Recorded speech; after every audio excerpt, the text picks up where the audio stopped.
Salut à tous, bienvenue sur ma chaîne. Moi c'est Ashi Alan et je suis très heureuse de vous retrouver aujourd'hui pour une nouvelle vidéo. Ça fait un moment que j'ai pas été ici, je suis vraiment désolée pour ça. J'étais beaucoup occupée, donc j'ai été quand même assez absente. Il y a eu beaucoup de nouvelles choses qui sont arrivées derrière moi et je suis vraiment désolée de mon absence. Je me devais de venir vous remercier déjà parce que nous avons atteint la barre des 1000 abonnés. Je suis très heureuse. Pour moi, c'est énorme en un si peu de temps. Il n'y a pas longtemps que j'ai commencé la chaîne, donc déjà, je veux vraiment vous remercier parce que si on est 1000 sur cette chaîne, ça veut dire que vous aimez quand même pas mal le contenu de la chaîne. Vous aimez ce que je fais et je suis très contente. J'espère pouvoir vous satisfaire encore longtemps. Alors, vraiment, merci beaucoup. Et bienvenue au nouveau. Je suis Ashi. Et Ashur est une chaîne où on parle de voyage, que ce soit voyage d'études, voyage de travail, visa touristique et tout. Mais actuellement, nous sommes beaucoup plus ancrés et basés sur les études au Canada depuis le début de la chaîne. Donc, aujourd'hui même, nous allons faire une vidéo qui va dans le sens des études au Canada. Donc, de mon absence, il y a eu de nouvelles lois, de nouvelles réformes qui ont été, je suis quand même assez en retard. Mais vu qu'elles prennent forme le 1er janvier 2024, je me devais de vous faire une vidéo dessus pour vous dire ce que j'en pense, pour vous donner ces différentes lois-là et expliquer selon ma compréhension. Nous allons donc passer au générique et au retour, nous allons commencer dans le vif du sujet. Désolé si je regarde un peu ailleurs parce que je vais lire au même moment que vous le communiqué. Peut-être je vais mettre sur l'écran, je sais pas. Et avant de commencer, pour toutes les personnes qui souhaitent entreprendre des études au Canada, faire leur démarche et ils n'arrivent pas à les faire eux-mêmes, j'aide également. Ashur est aussi une agence de voyage qui vous aide à réaliser vos projets de voyage. Donc vous avez jusqu'à me contacter avec toutes les informations qui seront mises en description pour voilà, pour que je puisse vous aider et tout à réaliser votre projet d'études.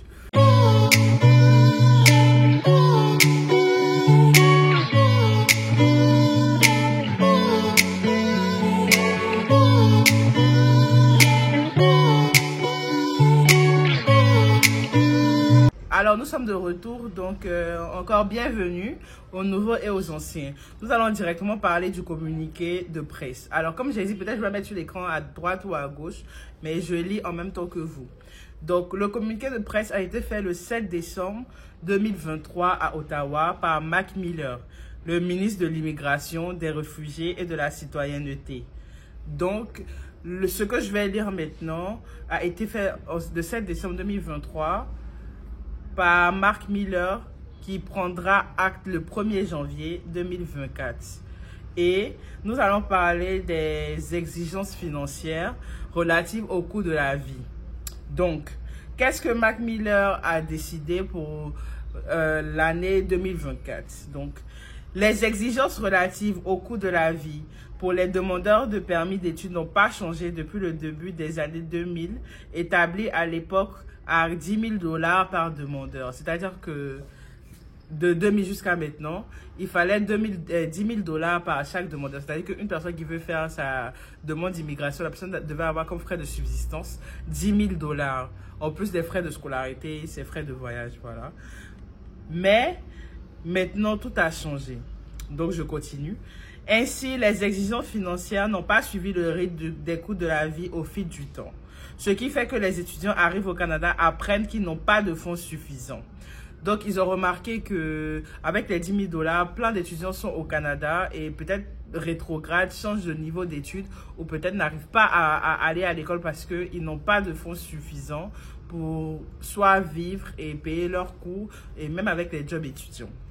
Donc, ils ont décidé que pour 2024, un demandeur seul devra prouver qu'il dispose de 20 635 $, ce qui représente 75% du seuil de faible revenu, en plus d'un montant équivalent de sa première année de droit de scolarité et à ses frais de voyage.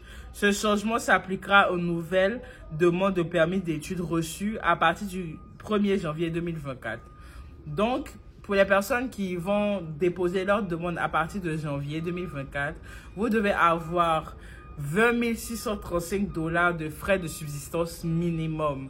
C'est-à-dire que vous devez avoir 20 635 $ minimum comme frais de subsistance, qui n'a rien à voir avec vos frais de scolarité. C'est-à-dire que si vos frais de scolarité sont de 9 000 $, vous devez avoir 20 635 $ plus les 9 000 $ qui fait 29 635 $.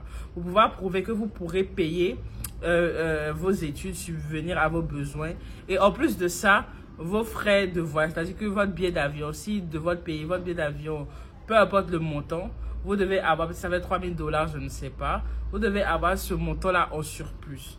Donc, les frais de subsistance seront de 20 635 $, plus les frais de scolarité, plus les frais de billet d'avion, dépendamment de votre pays d'origine.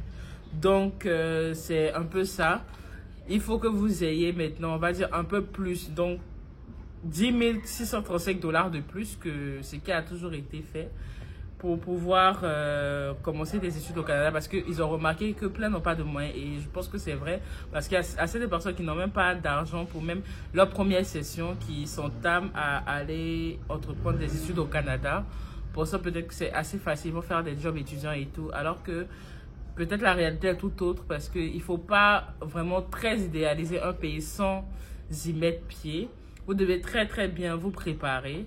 Donc, le communiqué est la révision des exigences pour mieux protéger les étudiants étrangers. Donc, ça sous-entend que c'est pour mieux vous mettre à l'aise, pour que vous soyez plus, on va dire, bien pour commencer vos études au Canada. Donc, mieux que vous soyez à l'aise la première année et vous puissiez maintenant chercher de l'argent pour la seconde année, que de partir et maintenant avoir des problèmes même pour la première année. Donc, moi, je trouve que ça va quand même mettre assez de bâtons dans les roues de plusieurs personnes, parce que déjà, les 10 000 $ n'étaient pas très évidents, parce que le volet du visa étudiant, c'est le garant financier qui pose énormément de problèmes. C'est le volet financier qui est vraiment l'énorme problème. Donc là, ça va quand même limiter plusieurs personnes à pouvoir déposer leur demande de visa ou à avoir le visa.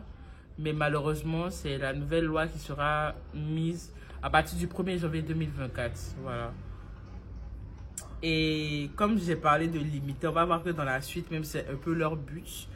Donc, on continue.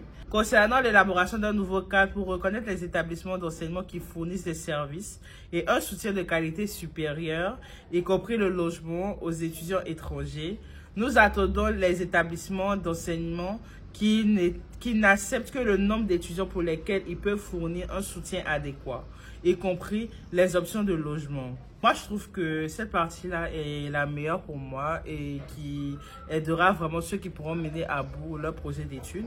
Parce qu'il y a plusieurs personnes qui ont leur visa et ont des soucis pour avoir les logements. Parce que les établissements s'arrangent juste à donner la lettre d'admission à des établissements qui s'en fichent.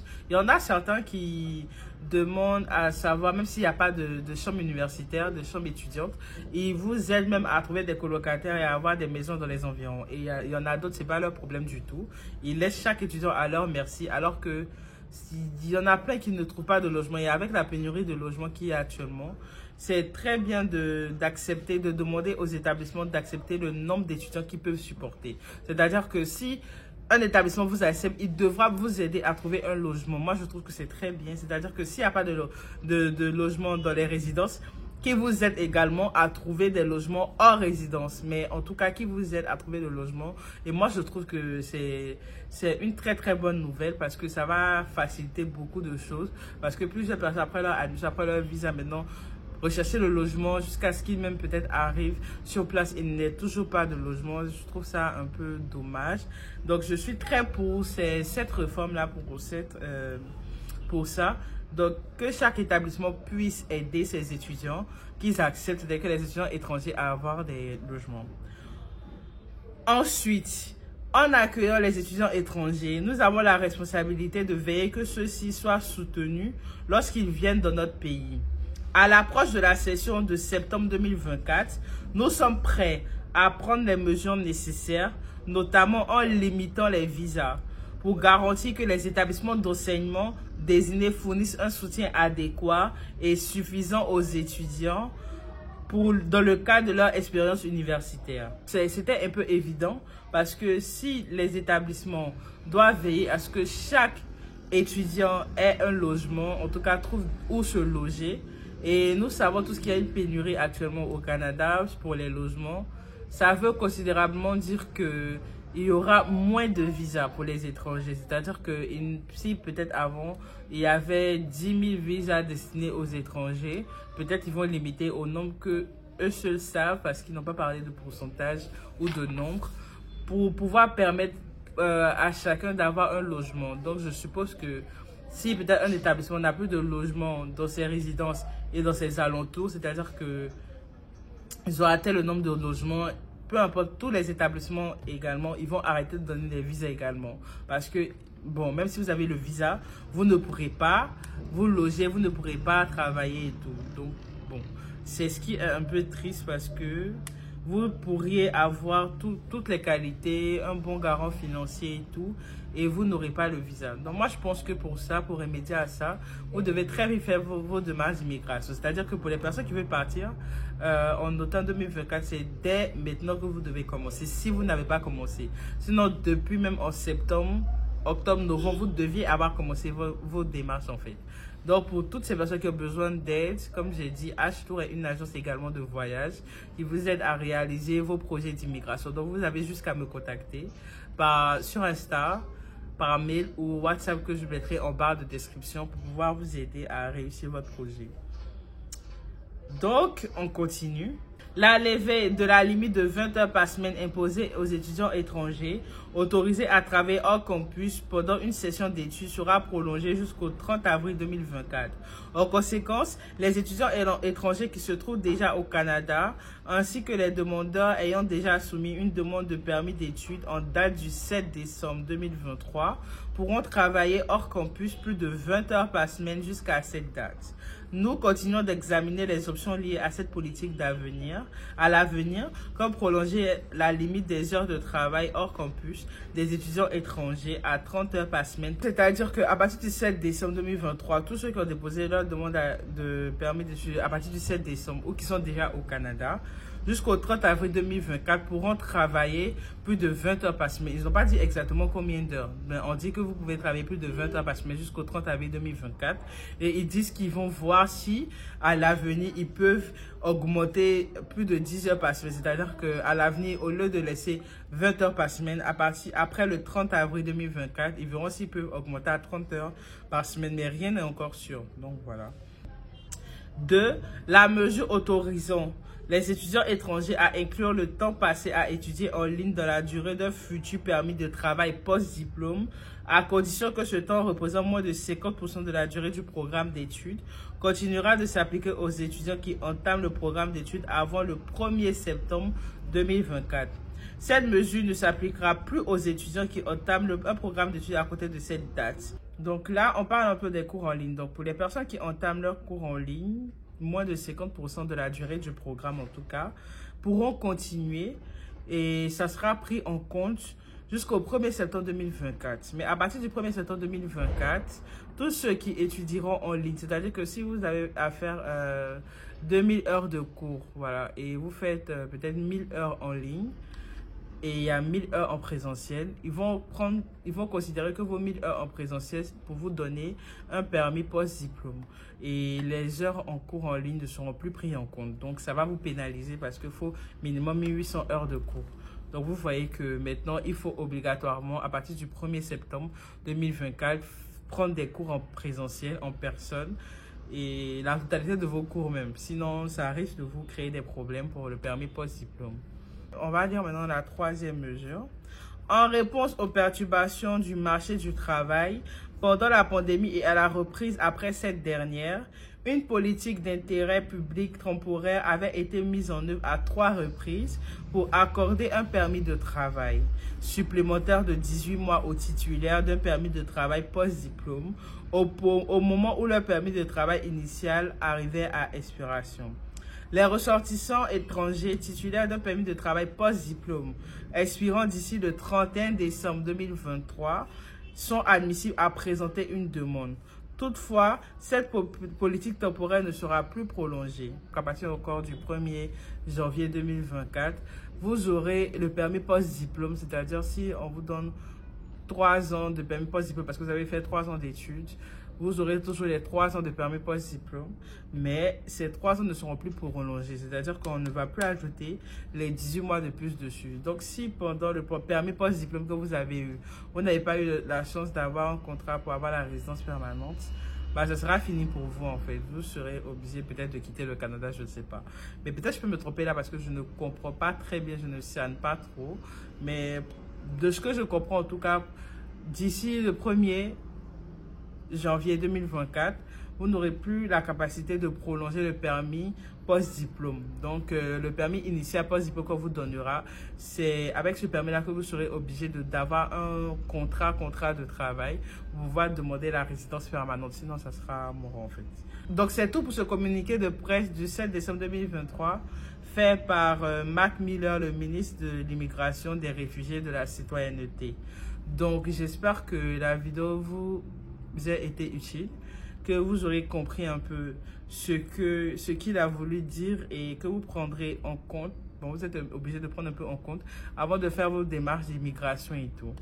Donc, moi, de ce que je peux retenir de tout ça, c'est que on va dire que, bon, déjà, de par l'augmentation des frais de subsistance, la limitation de visa, la non-prolongation du permis post-diplôme, il y avait quoi encore bon, recommandation des 30 heures par semaine, je pense que c'était bon. Aussi, le fait que les établissements doivent vous trouver des logements également, je trouve aussi que c'est bon. Mais après, bon, je pense que ça va mettre quand même pas mal de bâtons dans les roues pour plusieurs candidats. Mais on ne se décourage pas parce que c'est pas parce qu'il y a une limitation de visa que vous n'en aurez pas. Chacun sa chance. Le pays sera toujours ouvert pour les étrangers, pour les étudiants étrangers. Donc, vous pouvez toujours tenter votre chance et ne soyez pas du tout découragés pour ça. Qui veut peut. Donc, si c'est votre projet, si c'est votre rêve d'étudier au Canada, vous pouvez toujours monter et essayer de réaliser votre rêve. Et avec un peu de chance, si vous respectez tout ce qu'ils vous ont demandé et vous vous y prenez vite, vous pourrez atteindre votre objectif. Donc, j'espère que j'ai pu vous expliquer un peu ce communiqué-là. Je vais faire une nouvelle vidéo pour un autre communiqué qui a été également. Donc j'espère que la vidéo vous aura plu. Si elle vous a plu, n'oubliez pas d'aimer, de partager, de commenter et de vous abonner également. Et si vous avez des recommandations, des vidéos que vous voulez voir sur cette chaîne, vous n'avez qu'à me les dire en commentaire. Et pour tous ceux qui veulent se faire accompagner par moi dans leur démarche, vous n'avez juste qu'à m'écrire par mail, WhatsApp ou Instagram. Je vous invite également à vous abonner sur ma chaîne Instagram parce que là-bas, je poste un peu beaucoup de choses. Et la chaîne TikTok également. En tout cas, je vais tout mettre en bas de description sur l'écran. Merci beaucoup d'avoir été là. Passez un agréable après-midi. Que Dieu vous garde et à très bientôt pour une nouvelle vidéo. Encore désolé de mon absence. Merci beaucoup pour les 1000 abonnés. Je suis très contente. Merci beaucoup. Ça me fait énormément plaisir. Merci. J'espère qu'on va encore plus agrandir encore et encore. Et que 2024 sera notre année. Bon voyage à tous ceux qui ont déjà eu leur visa, qui s'apprêtent à aller au Canada, à faire leurs affaires et tout. Que tout se passe très bien pour vous. Pour ceux qui sont déjà, qui commenceront l'année en hiver 2024, j'espère que tout se passe très bien pour vous.